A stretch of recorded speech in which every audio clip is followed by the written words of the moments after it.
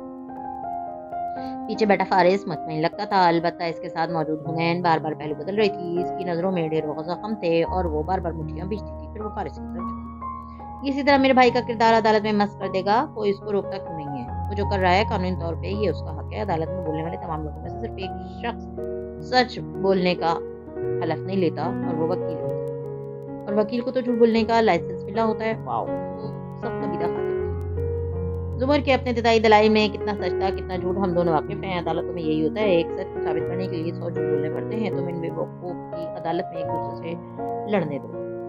اس نرمی سے ہونا کا ہاتھ دبایا۔ سعدی یوسف ایک انتہائی ذہین مگر ایک بہت ایمبیشیس لڑکا تھا، استخاذہ کی لیلوی داستان سے ہٹ کر ہمیں اس کیس کی اصل حقیقت کو دیکھنا۔ اور اصل کہانی یہ ہے کہ سعدی یوسف کا گزشتہ 8 سال سے یعنی اس واقعے سے 7 سال قبل سے میرے موکل کے گھر آنا جانا تھا۔ اس کو اس خاکسار نے اپنے چھوٹے بھائی کی طرح ٹریٹ کرتے ہوئے اس پہ کبھی اپنے گھر کے دروازے بند نہیں کیے تھے۔ اس کو اپنی ہر دعوت پہ بلایا، اس کا ہمیشہ خیال رکھا ہے۔ ان اچھے تعلقات کی مثال میرے اور سعدی کے فیس بک پہ لگی ہماری سینکڑوں تصاویر ہیں، مگر وہ کیا کہتے ہیں کہ مخمل میں ٹاٹ کا پیوند نہیں لگتا۔ وہ ترچھا ہو کر کھڑا تھا کہ گاہے بگاہے جج صاحب پہ نظر ڈالتا، پھر اس سادگی اور اطمینان سے استخاذہ کی کرسیوں کو دیکھتا۔ اپنی مینیپولیٹیو اور ایمبیشیس طبیعت سے مجبور سعدی یوسف نے نوشیرہ کردار سے راہ و رسم بڑھانا چاہا۔ وہ ہم دونوں بھائیوں کے گڈ بکس میں رہنا چاہتا تھا، اور تو اور اس کو جب یہ معلوم ہوا کہ نوشیرہ کسی یونیورسٹی میں جانا چاہتا ہے تو اس نے بھی وہیں اپلائی کیا۔ برسوں تک وہ ساری دنیا کو یہ بتاتا رہا کہ وہ اسکالرشپ پہ پڑھ رہا ہے، مگر یہ صرف اس کی پاپولر اور ہر دل عزیز ہونے کی ایک اور کوشش تھی، کیونکہ حقیقت تو یہ کہ اس کی فیس اس کے خاندان والے ہی دیتے تھے۔ اس سے آپ اندازہ لگا سکتے ہیں کہ دوسروں کی نظروں میں متاثر کن بننے کے لیے مدعی کس حد تک جا سکتا ہے۔ سعدی نے کرب سے آنکھیں بند کر کے سر جھٹکا۔ بہت برداشت چاہیے تھا اپنے ہر سچ کو اپنے خلاف استعمال ہوتے دیکھنے پر۔ سچ چکر کے قیامت کے روز بڑی عدالت میں یا تو فرشتے پتھروں، ضمیر اور انسان کے اپنے آزاد جیسے گواہ ہوں گے، یا پھر ایک ہی منصف و اعلیٰ۔ سچ شکر کہ اس دن کوئی وکیل نہیں بولے گا، سچ شکر کہ اس دن زبانیں بند ہوں گی۔ اس نے آنکھیں کھول کر دیکھا۔ جج صاحب اینک ناک پہ لگائے بہت توجہ سے ہاشم کو سن رہے تھے۔ سیشن جج جناب عابد آغا صاحب ایک بے داغ اور شفاف ریکارڈ کے حامل تھے۔ روب ایسا تھا کہ بالواسطہ رشوت دینے کی جرات کوئی نہ کرتا تھا۔ سابق گورنر کے صاحبزادے تھے اور بھائی بیوروکریسی کے اہم افسران میں سے تھے۔ بلاواسطہ رشوتیں، مدد کی درخواستیں اور دھمکیاں سب آتا تھا، مگر کہتے تھے کہ وہ بہت ہمت اور عزم سے ارشیا کا مقابلہ کرتے تھے، اور اس وقت استخاذہ اور دفاع کے وکیلوں کو اپنے اپنے گواہ اور ثبوت پیش کر کے خود کو سچا ثابت کرنا تھا۔ سعدی یوسف نے نوشیرہ کردار سے یونیورسٹی کے دنوں میں دوستی کرنے اور اس سے فوائد اٹھانے کی بھرپور کوشش کی۔ نوشیرہ اس کے لیے ایک سونے کی مرغی تھا، ایک بے وقوف امیرزادہ جو منہ میں سونے کا چمچ لے کر پیدا ہوتا ہے۔ نوشیرہ کی گردن اٹھی ہوئی تھی اور بے تاثر ویران نظریں سامنے دیوار پہ جمی تھیں۔ وہ خاموشی سے سن رہا تھا۔ یہ رونا لوگوں کو لگتا ہے کہ امیر آدمی کے مسئلے نہیں ہوتے، سو امیر آدمی کا استحصال کرتے جاؤ، کیونکہ اس کا جرم ہے کہ وہ امیر ہے۔ وہ لوگوں کو لوٹ کر ان کا خون پی کر امیر بنا ہے۔ اس کو لوٹنا، مارنا، نقصان پہنچانا غریب کا حق ہے، غریب کا انتقام ہے۔ مگر کیا واقعی امیر ولی عہد کی زندگی میں کوئی مسئلہ نہیں ہوتا؟ کیا واقعی نوشیرہ ایسا تھا؟ کمرہ عدالت میں دبے خاموشی تھی۔ اس نے رک رک کر ادھر ادھر دیکھا، وہ اس سوال کا جواب مانگا اور پھر تلخی سے مسکرایا۔ المیہ یہ ہے کہ رونر کے نوشیرہ ان لوگوں میں سے نہیں تھا جو غریب کا خون چوس کر امیر ہوئے تھے۔ اگر سعدی یوسف اپنے کمپلیکس سے باہر نکلتا شاید وہ سمجھ پاتا کہ نوشیرہ عدم توجہی کا شکار تھا۔ اس کی دولت اس کے باپ اور بھائی نے برسوں کی تک محنت اور ایمانداری سے کمائی تھی۔ ایسے میں وہ اپنے باپ سے وہ وقت اور توجہ نہ پا سکا جو مجھے ملا۔ وہ اندر سے بہت معصوم اور سادہ تھا، ہر ایک پہ یقین کرنے والا، ہر ایک پہ توجہ اور پیار چاہنے والا۔ اس کو سادگی کے دکھاوے کی دوستی نہیں چاہیے تھی، اس کو خلوص چاہیے تھا۔ امیر لڑکوں کے جانی دشمن بہت ہوتے ہیں، وہ سیکیورٹی کے بغیر نہیں نکل سکتے، وہ ہر جگہ جا نہیں سکتے، ان کو کچھ بھی کرنے سے پہلے اپنے عالی مقام خاندان کے نام کا خیال رکھنا پڑتا ہے۔ وہ ایک مڈل کلاس لڑکی کی طرح نہ تھا جو جب دل چاہے لیچ سی گلیوں میں نکل جاتا، کسی بار میں بیٹھ کر کسی دوست کے ساتھ کچھ بھی کرتا۔ نوشیرہ کو لوگ پہچانتے تھے، وہ ایک سیاستدان کا بیٹا تھا۔ وہ ہر وقت مختلف پیپرائزز کی ہٹ لسٹ پہ ہوتا تھا۔ یہ دولت اس کے لیے ایک قید سے کم نہ تھی، مگر سعدی یوسف کو وہ صرف سونے کے انڈے دینے والی مرغی لگتا تھا۔ اس کا شاندار گھر جہاں سعدی اکثر آتا تھا، جہاں کھانے پینے کی مکمل آزادی تھی، ان کی دوستی کو مضبوط کرنے کی وجہ تھا، مگر ایسا زیادہ دیر نہ چل سکا۔ یور آنر، سعدی یوسف کی مطلبی اور مادیت پرست باتوں نے دھیرے دھیرے نوشیروان کو اس سے برگشتہ کرنا شروع کیا۔ میرا دل چاہتا ہے اس آدمی کے چہرے پہ تیزاب پھینک دوں۔ ہنا نے اس کے قریب ہو کر سرگوشی کی تو اس کی آواز غصے سے کانپ رہی تھی۔ فارس نے اس کے گرد بازو پھیلا کر اس کے کندھے تھپکے۔ اسے بولنے دو ہنا، وہ زیادہ اچھا وکیل ہے، بلکہ وہ ساحر ہے۔ اسے اپنے جادو کے بولوں سے ہمارے ہر سچ کو مات دینے دو۔ جب وہ تھک جائے گا تو ہم اسے دیں گے شے مات، چیک میٹ۔ ایک قسم کو دہرایا تو ہنر نے اس بات میں گردن ہلائی۔ اس کے باوجود نوشیروان نے اس سے دوستی نہیں چھوڑی، اسے اپنے گھرانے دیا، اسے اپنے دولت کو لوٹنے دیا، مگر یہ کافی نہیں تھا۔ سعدی یوسف کے لیے کافی نہیں تھا یور آنر۔ وہ صرف مادی چیزوں پہ خوش نہیں تھا، وہ پاپولر ہونے اور ہر دل عزیز بننے کا طالب بھی تھا۔ ہم یہاں سعدی یوسف جیسے لڑکوں کی سائیکی سمجھنے کی اشد ضرورت ہے۔ ہمیں اسے یونیورسل فیورٹ بننا اچھا لگتا تھا، ہر کوئی اس کی باتوں کی تعریف کرے، ہر کوئی اس دلچسپی سے سنے۔ جب نوشیروان کی رویے میں اس نے سرد مہری محسوس کی تو اس کی نفسیاتی حس بار بار پھڑکنے لگی۔ خاکسار کے ساتھ غلط بیانی کا وہ سوچ بھی نہیں سکتا تھا۔ اس نے مسز جواہرات کاردار کو اپنی میٹھی باتوں کے دام میں لیا۔ سعدی نے مڑ کر جواہرات کو دیکھا اور لبوں کو بنا آواز نکالے گھمایا۔ واو! جواہرات نے کوشش کی کہ وہ بالکل بھی اس وقت سعدی کو نہ دیکھے۔ ہر ماں کی طرح وہ بھی بیٹے کے لیے انسیکیور رہتی تھی۔ اس نے ماں کے بیٹے کی شکایت لگانی شروع کر دی۔ اس نے ماں سے بیٹی کی شکایت لگائی کہ وہ نشہ کرتا ہے اور غلط لوگوں کے ساتھ اٹھتا بیٹھتا ہے، تاکہ مسز جواہرات نوشیروان کو مجبور کریں کہ وہ صحیح لڑکی یعنی کہ ہمارے ساتھی کے ساتھ اٹھا بیٹھا کرے۔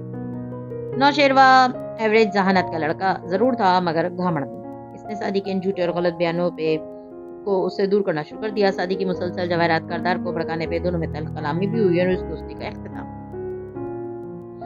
ساحر اپنے محصور کن انداز میں بول رہا تھا اور سب توجہ سے اسے سن رہے تھے۔ تبھی دروازہ کھلا اور بنا چاپ کے دھیرے سے آبدار اندر داخل ہوئی۔ پھر اسی خاموشی سے فارس اور ہنر کے ساتھ آ بیٹھی، کیونکہ ہنر دونوں کے درمیان میں تھی۔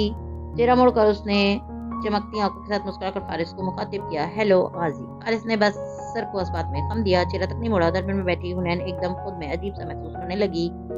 دلائل دیتے ہوئے ہاشم نے رخ خازن کی طرف پھیرا تو بس لمحے کے 1000ویں حصے کے لیے وہ چوکا۔ آبدار پہ نظر جا رکی، مگر پھر اس نے بات جاری کی، کیونکہ اس کی نگاہ بار بار اس کی طرف اٹھتی تھی۔ ابھی سنجیدہ چہرے لیے بیٹھی رہی، شناسائی، قرابت داری، رسمی مسکراہٹ اس کی آنکھیں ہر احساس سے آ رہی تھی۔ ہنر نے نظریں جھکا لی، وہ آبدار کے لیے ہی مگر بار بار در دیکھتا تھا تو اس کا دیکھنا دل کو دکھی کر دیتا تھا۔ محبت رہی یا نہیں، یادیں تو آخری سانس تک رہیں گی۔ اس کے دلی جذبات سے بے خبر آبدار سنجیدہ چہرہ لیے بیٹھی تھی، البتہ اس کی خوبصورت پیشانی پہ 2 بل پڑے ہوئے تھے۔ ان 2 بلوں کی تہ میں جاؤ تو پرت در پرت دستانے کم تھیں، یکایک وہ پردے عیا ہوتی گئیں اور سنہری پیشانی سنہری روشنی میں بدلتی گئی۔ مزید ویڈیوز دیکھنے کے لیے ہمارے چینل کو سبسکرائب کیجیے۔